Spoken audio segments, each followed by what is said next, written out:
There's no getting around the fact. Current men's UFC heavyweight champion, Francis Ngannou, is a freak of nature. The hardest hitting fighter ever recorded, Ngannou strikes fear into his opponents for a multitude of reasons. From his humble beginnings in Africa to his current baddest man on the planet status, it has been one heck of a ride. Today we're discussing why fighters are really scared of Francis Ngannou, so don't go anywhere. To really understand the man, we have to look at where he came from. Stay tuned. Ngannou was born into extreme poverty the 5th of September 1986 in Bati, Cameroon. As a boy, he struggled with little formal education, and when his parents split up when he was a pre-adolescent, he was sent off to live with his auntie. Due to the family having very little money, the 10-year-old Francis was sent to work in a sand quarry, shoveling and digging sand. Due to his already immense stature as a young teenager, he was approached by numerous gang members in a bid to recruit him to their gangs, but he declined all offers and instead later decided to focus on boxing. He came to the sport relatively late as a 22-year-old due to his family's initial reluctance for him to become a sports person.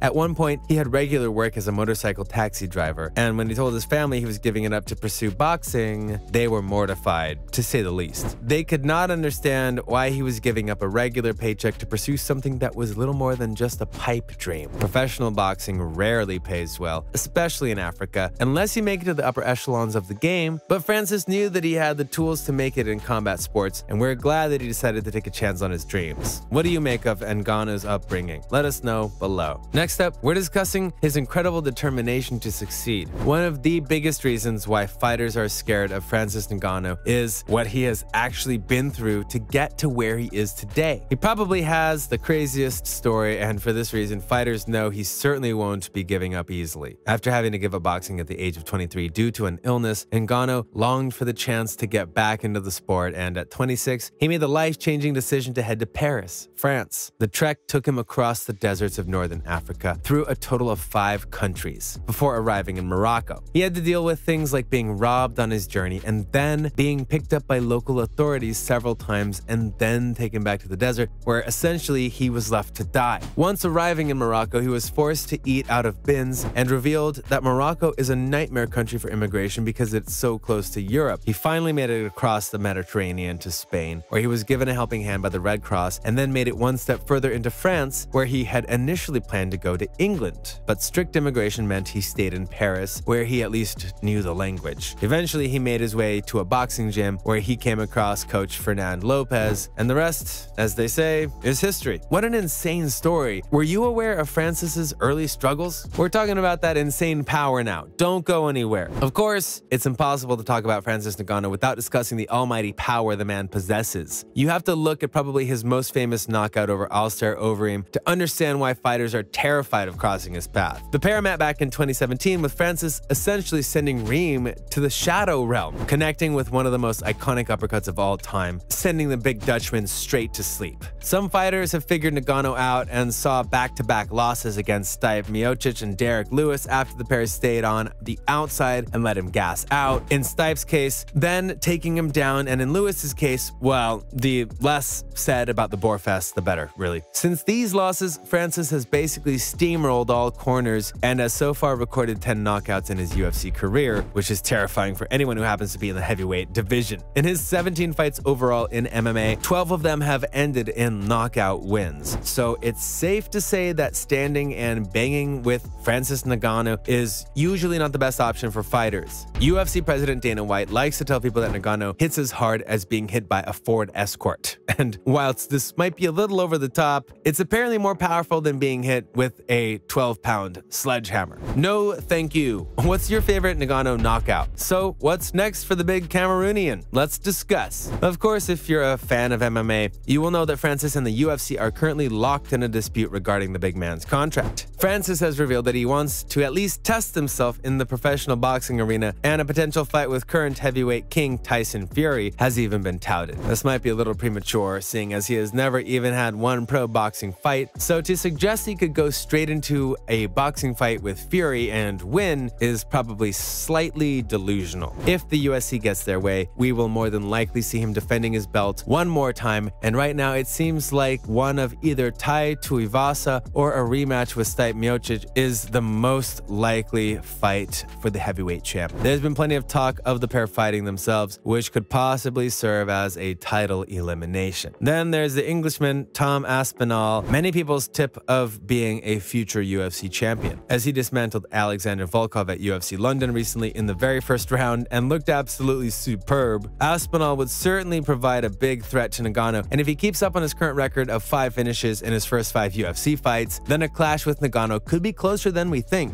Who do you see Francis taking on next, and which discipline? Let us know below. We're discussing Ngannou's road to recovery right now. Stay tuned. As you might have heard, Ngannou recently underwent knee surgery for an injury sustained during his fight with Ciryl Gane recently. The surgery was to reconstruct the ACL and repair the MCL, which can bring with it a long time on the sidelines. Apparently, the surgery was a success, but he's still expected to be out until around Christmas, which could mean an interim title fight in the meantime. As far as we know, the injury was actually a pre-existing one, and he went into the Gane fight struggling, but aggravated it throughout the fight. Ngannou was able to score a points decision after Gane completely messed up a submission attempt, and Francis used his newfound wrestling skills to get the W. Fans are holding their breaths to see how long he'll be out for, but he recently posted a photo to his Instagram letting fans know about how the first day of rehab went, and one of his trainers said, "It's actually, the swelling looks better. Some of the things that can happen after surgery include a blood clot in the calf, so it will get red, warm. If incisions and stuff get infected, it'll get warm. So we're checking for all of those kinds of things." Ngannou himself recognized the need for patience, saying, "One day at a time, one step at a time,